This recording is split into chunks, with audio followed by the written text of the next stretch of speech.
Nagsimula ang pelikula sa isang grupo ng mga mayayamang tao, na nagbibid ng milyon-milyong halaga ng pera para bumili ng isang isla na nagngangalang Green Gulf. Pagkatapos ng maraming pagtaas mula sa mga kakumpetensya, lumaki ang presyo ng halos hindi na makatotohanan. Ngunit kalaunan, isang negosyanteng nagngangalang Chow, ang nagtagumpay sa pagkuha ng lupa pagkatapos pumayag na magbayad ng 20 bilyong dolyar. Noong gabing yun, inimbitahan ni Chow ang iba pang mga business tycoon sa isang celebration party sa kanyang bahay. Mainit niyang binati ang lahat ngunit pagkaraan lang ng ilang sandali, ipinaliwanag nila na ang buong proseso ng pagbid ay isa lang panlilinlang, na nilalayon upang malugi si Chow ng malaking halaga ng pera. Dahil ang isla ay isang protected area at tahanan ng maraming dolphin, mahirap magtayo ng real estate doon. Gayunpaman, sinabi sa kanila ni Chow na nakakuha siya ng letter of authorization na alisin ang dolphins gamit ang modernong teknolohiya. Nang marinig ito, labis na nainis ang ibang mga negosyante dahil nabigo ng husto ang kanilang plano. Habang tumatawa sa kanyang mga karibal, nagtungo na si Chow sa kanyang party, kung saan agad siyang pinalibutan ng isang grupo ng mga naggagandahang babae. Sa sandaling yun, nagpakita ang isa sa kanyang mga karibal na nagngangalang Yuki, at itinapon ang kanyang relo sa swimming pool. Ipinaalam niya sa mga babae na kung sino man ang makakakuha ng relo, magiging sa kanya na ito. Matapos marinig na ang relo ay nagkakahalaga ng 8 milyong dolyar, nagdive ang lahat ng mga babae sa pool para hanapin ito. Nang wala ng abala, sinubukan ni Yuki na akitin si Chow habang sinasabi sa kanya na gusto niyang maging partner sa bagong proyekto. Si Chow, na naakit sa kanyang alindog, ay pumayag din na makipag-deal kalaunan. Makalipas ang ilang sandali, lumitaw ang isang babaeng may kakaibang makeup at ginambala ang kanilang sandali. Sinubukan niyang lapitan si Chow ngunit pumasok ang mga bodyguard at pinatumba siya. Gayunpaman, agad silang pinigilan ni Chow at nagtanong tungkol sa babae. Ibinunyag ng babae na ang kanyang pangalan ay Shan, ibinigay kay Chow ang kanyang numero, at hiniling sa kanyang tawagan siya para sa isang date. Gayunpaman, labis na nalilito si Chow sa sitwasyon at hinimok ang mga security guard na kunin na siya, sa pag-aakalang siya ay isang tagahanga lamang. Kasunod nito, sumakay na si Shan sa kanyang skateboard at nakarating sa isang bahay malapit sa Green Gulf. Pumasok siya sa isang malaking kuweba na patungo sa isang abandonadong barko, at dito nabunyag na isa talaga siyang tunay na sirena. Samantala, na-secure na ni Chow ang building permit sa Green Gulf dahil naglagay siya ng maraming kagamitan sa karagatan, na kayang mag-generate ng powerful shockwave sa tubig. Maraming sirena ang namatay dahil sa shockwave, habang ang iba pang mga nakaligtas ay nakakulong sa barkong ito upang iligtas ang kanilang mga sarili. Upang matigil na ang kalupitan laban sa mga taong tubig, ang kanilang pinuno na si Long, ay nagpaplanong patayin si Chow. Kapag naalis na ang mga sonar sa tubig, tuluyan nang makakauwi ang mga sirena sa dagat. Kaya para maisakatuparan ang kanilang plano, pinili ng mga sirena si Shan, ang pinakamaganda sa kanilang grupo, para tuparin ang kanilang misyon na patayin si Chow. Samantala, makikita sina Chow at Yuki na nagsasaya sa kanyang opisina, ngunit ipinahiya siya ni Yuki nang sabihin nitong sa kabila ng pagkakaroon niya ng maraming pera, hindi sila magkapareho dahil si Chow ay nagmula sa mahirap na pamilya. Nang ma-realize na palaging mababa ang tingin ni Yuki sa kanya, tinawagan ni Chow si Shan at niyaya siyang makipag-date, kung saan plano niyang sunduin siya sa loob ng 2 oras. Sa kabilang banda, inihanda na ng mga sirena ang kanilang mga sandata at nagtago sa likod ng mga pader, handang salakayin si Chow kapag dumating na siya. Ngunit nang buksan ni Shan ang pinto, natuklasan niya na sa halip na si Chow, dumating ang mga gwardya upang kunin siya. Sa sumunod na eksena, dinala ng mga bodyguard si Shan sa pinagtatrabahuhan ni Chow at ipinaalam sa kanya na malapit nang dumating ang kanilang boss. Nang makita ito bilang isang magandang pagkakataon, agad na nilason ni Shan ang maiinom. Ngunit ilang sandali pa, dumating ang head ng security upang suriin siya. Binigyan niya si Shen ng isang baso ng tubig, habang siya naman ay kumuha ng isa para sa kanyang sarili.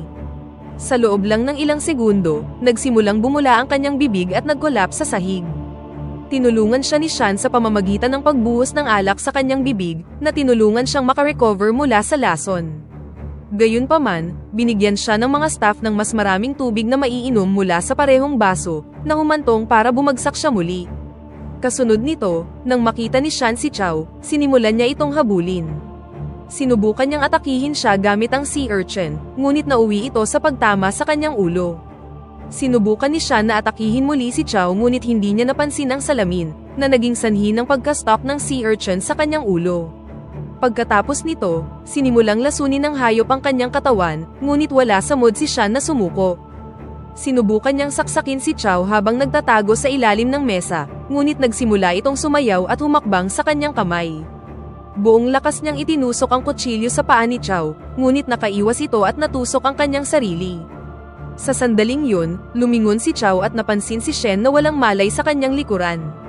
Hindi nagtagal, bumangon si Shan at sinubukang landiin siya muli, ngunit hinagisan lang siya ni Chow ng pera at inutos na umalis na siya. Gayunpaman, nasorpresa si Chow nang tanggihan ni Shan ang kanyang pera, na mas lalo niyang ikinalito dahil wala pa siyang nakikilalang katulad niya. Habang naghahanda ng umalis si Chow, nakita niya si Yuki sa malapit at para pagselosin siya, niyakap niya si Shan at nagkunwaring nakikipag-date sa kanya. Dahil dito, napatingin na lang si Yuki at labis na nagselos sa dalawa. Kasunod nito, nang sumakay sina Chow at Shan sa kanyang sasakyan, inalok ng dalaga na dadalhin siya sa isang karinderya sa gilid ng kalsada, ngunit tinanggihan ni Chow ang kanyang alok at sinabing ayaw niyang kumain sa mumurahing kainan. Ngunit dahil nagugutom si Chow, sinimulan niyang kainin ang manok sa tabi ni Shan, at nalaman kung gaano kasarap ang pagkain. Matapos ubusin ang 5 pirasong manok, nagsimulang umiyak si Chow, at naalala ang mga alaala sa kanyang pagkabata. Noong araw, napakahirap ng kanyang pamilya at kailangan nilang magnakaw ng mga manok na merong ganitong eksaktong lasa. Simula noon, nangako si Chow na magiging pinakamayamang tao sa mundo, upang hindi na siya muling magdusa ng ganoon. Bilang tugon, pinaalalahanan siya ni Shen na sobra-sobra at hindi na tama ang kanyang ambisyon. Sinabi niya sa kanya na walang kabuluhan ng pera kung hindi na kayang suportahan ng planeta ang kahit na isang patak ng malinis na tubig. Ngayon, para paalisin si Shan sa kanyang harapan, binigyan siya ni Chow ng tseke na nagkakahalaga ng $1,000,000 at sinubukang umalis, ngunit itinapon ni Shan ang tseke sa apoy. Nakipagtalo si Shan na wala siyang pakialam sa pera at nandoon siya dahil may gusto siya sa kanya. Nang marinig ito, nagsimula na ring mahulog ang loob ni Chow sa kanya, at sabay silang kumanta ng isang kanta. Pagkatapos nito, isinama ni Shan si Chow sa iba't ibang carnival rides, at kitang-kita na masaya rin si Chow habang inaalala ang mga masasayang alaala ng kanyang pagkabata. Kalaunan ng gabing yun, sinamahan ni Chow si Shan upang ihatid siya sa bahay na sinasabi niyang tinitirhan niya.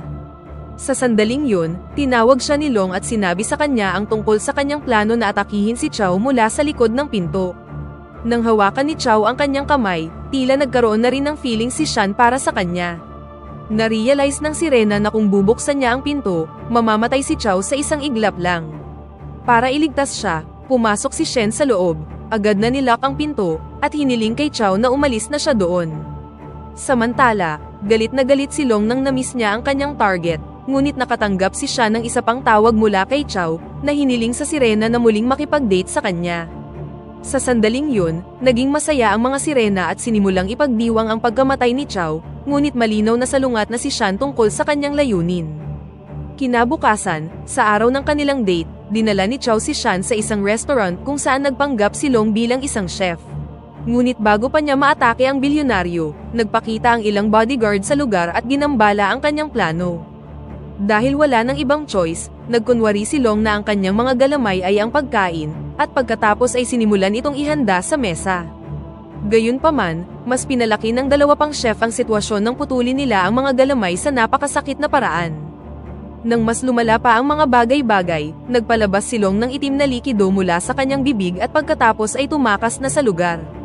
Gayunpaman, hindi gaanong binigyang pansin ni Chow ang kaguluhan dahil meron siyang mahalagang bagay na gagawin.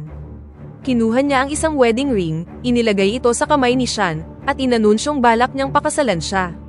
Gayunpaman, ipinaalala sa kanya ni Shen na ilang araw pa lang silang magkakilala at hindi siya dapat umibig ng ganoon kabilis, ngunit tumugon si Chow na wala pa siyang nakikilalang katulad niya at ayaw niyang mawala siya. Pagkatapos nito, bumunot si Shan ng kutsilyo at iginiit na nandoon lang siya para patayin ang bilyonaryo, ngunit itinulak lang ni Chow ang kutsilyo at hinalikan siya. Sa sandaling yun, pumasok si Yuki sa silid ngunit nainis si Chow at sinabihan siyang itigil na ang pagsunod sa kanya. Kalaunan ng gabing yun, dismayado si Long dahil muli siyang nabigo na patayin ang kanilang target, at ipinagpalagay niya na umiibig si Shan sa kanilang kaaway. Bagamat itinanggi ni Shan ang paratang, hiniling sa kanya ni Long na tumingin sa kanyang mga mata at mangako. Sa gitna ng kanilang pag-uusap, nakarinig sila ng katok sa pinto at nang buksan ito ni Shan, nalaman niyang dumating si Chow upang humingi ng tawad. Gayunpaman, nagulat siya sa kanyang buntot at sa presensya ng iba pang mga sirena sa silid. Ngunit bago pa siya makapagsalita, hinuli si Chow at nawala ng malay. Hindi nagtagal, nagkamalay na si Chow at nakita ang mga sirena na nasaktan ng kanyang mga sonar equipment. Galit na galit siyang sinigawan ni Long, na ipinaalam sa kanya kung paano napinsala ng kanyang negosyo ang kanyang tribo. Nagpasya si Long na patayin na ang bilyonaryo, ngunit nakiusap sa kanya si Chow na huminto, at sinabi na ang kanyang kamatayan ay hindi mangangahulugan na titigil na ang sonar. Humingi si Chow ng isa pang pagkakataon para masara niya ang mga kagamitan, ngunit sinimulan siyang sakalin ni Long. Para mailigtas ang kasintahan, pinutol ni Shan ang mga galamay ni Long at hiniling kay Chow na tumakas na siya. Sa ginawang pagtatraidor, napatingin na lang ang ibang mga sirena kay Shan at hindi makapaniwala sa kanyang ginawa. Kasunod nito, bumisita si Chow sa police station upang iulat ang pagkidnap. Gayunpaman, walang naniwala sa kanya at pinagtawanan lang siya. Pagkatapos nito, bumalik si Chow sa kanyang opisina at ipinahayag na gusto niyang personal na subukan ang sonar. Habang nagsisimula ng gumana ang makina, isang malakas na shockwave ang tumama sa kanya, na nagdulot ng matinding sakit at nagudyok kay Chow na sumigaw na isara na ang makina. Ngunit sa kanyang pagkabigla, ipinaalam sa kanya ng staff na 10% pa lang ng power ng makina ang ginamit nila. Nang marinig ito, mabilis na inutusan ni Chow ang mga miyembro ng board na ihinto na ang paggamit ng mga sonar, ngunit lahat sila ay tumutol sa kanyang desisyon dahil kasalukuyan ng isinasagawa ang proyekto. Nang dumating si Yuki, hindi inaasahang pumanig siya kay Chow at inutos na patayin na ang mga sonar. Sa huli, pinatay nila ang mga sonar, ngunit nagtataka si Yuki kung bakit biglang nagbago ang kanyang plano. Sa pag-aakalang mapagkakatiwalaan niya ang karibal, sinabi sa kanya ni Chow ang buong kwento tungkol sa mga sirena, ngunit tila hindi nagulat si Yuki dahil matagal nang naghahanap ng mga sirena ang kanyang koponan. Ibinunyag ni Yuki na marami na silang nadiskubreng bangkay ng sirena at nagawa pa nilang makakolekta ng mga live sample, na magbibigay daan sa kanila na kumita ng napakalaking kita para sa kanilang negosyo. Nang ma-realize na plano ni Yuki na saktan ang mga sirena, sinubukan ni Chow na tawagan si Shan, ngunit hindi niya ito sinagot. Nang wala ng ibang choice, nagpasya siyang magmaneho ng mabilis patungo sa barko ng mga sirena. Sa kabilang banda, inutusan ni Yuki ang lahat ng kanyang tropa na pumunta sa isla para hulihin ang lahat ng sirena na makakaya nila. Pagpasok ng mga mersenaryo sa barko, agad silang nagpaputok, na naging sanhi para lubhang masugatan ang maraming mga sirenang nagtatago sa tubig. Dahil dito, ang mga biktima ay napilitang lumabas sa pagtatago habang iniiwasan ang mga putok ng baril. Ngunit bilang resulta, naiwan silang na-trap sa ibabaw at walang awang pinagbubugbog. Samantala, nang tumalon si Shan mula sa tubig para tumakas, napalibutan siya ng mga mersenaryo. Sa kabutihang palad, ginamit ni Long ang kanyang mga galamay upang maiwasan siyang mahuli, at itinapon siya sa direksyon ng talon. Gayunpaman, muli siyang nahuli sa isang napakalaking lambat ng mga mersenaryo. Sinubukan siyang patayin ng mga lalaki ngunit tinamaan sila ng napakalaking alon at itinapon sila sa tubig. Pagkatapos nito, lumitaw ang isang matandang sirena upang protektahan ang kanyang mga kapwa sirena. Inextend niya ang kanyang napakalaking buntot at hinampas ito ng malakas sa tubig, na nagdulot ng napakalaking alon na tuluyang lumamon sa mga tao. Samantala, natuklasan ng matandang sirena na hindi na gumagana ang mga sonar at sinabihan ang mga natitirang nakaligtas, na tumakas na patungo sa karagatan. Sinubukan din ni Shan na tumakas patungo sa karagatan, ngunit hindi nagtagal ay napigilan at inatake siya ng mga hook. Sa sandaling yun, dumating si Yuki sakay ng chopper at nagpaputok ng missile kay Shan, na nagdulot ng napakalaking pagsabog sa ilalim ng dagat. Bilang resulta, tumilapon si Shan sa may pier, at ang kanyang katawan ay malubhang nasugatan sa pag-atake. Hindi nagtagal, pinalibutan siya ng mga mersenaryo at inutos ni Yuki na patayin na siya, ngunit biglang dumating si Chow sakay ng jetpack upang iligtas si Shan, at inutusan ang mga mersenaryo na huminto. Gayunpaman, walang balak na huminto si Yuki. Kinuha niya ang revolver at nagpaputok ng walang pag-aalinlangan, na tumama kay Chow ng maraming beses. Sa kabila nito, hindi pa rin sumuko si Chow at pinakawalan si Shan sa karagatan. Pagkatapos nito, dumating na ang mga pulis at nagmamadaling nagtungo kay Chow para tulungan siya. Makalipas ang 3 taon, isang estudyante ang nagpakita sa bahay ni Chow upang ipahayag ang kanyang pasasalamat sa pagtatag ng scholarship para sa Environmental Protection Program. Tinanong siya ng estudyante kung meron ba talagang mga sirena at kung totoo ba ang chismis na minsan siyang umibig sa isa. Gayunpaman, tumanggi si Chow sa kanyang mga paratang at muling naalala ang kanyang nakaraan. Pagkatapos ay ipinakilala niya sa estudyante ang kanyang asawa na si Lucy, na lumalabas na si Sean na nagbabalat kayong tao.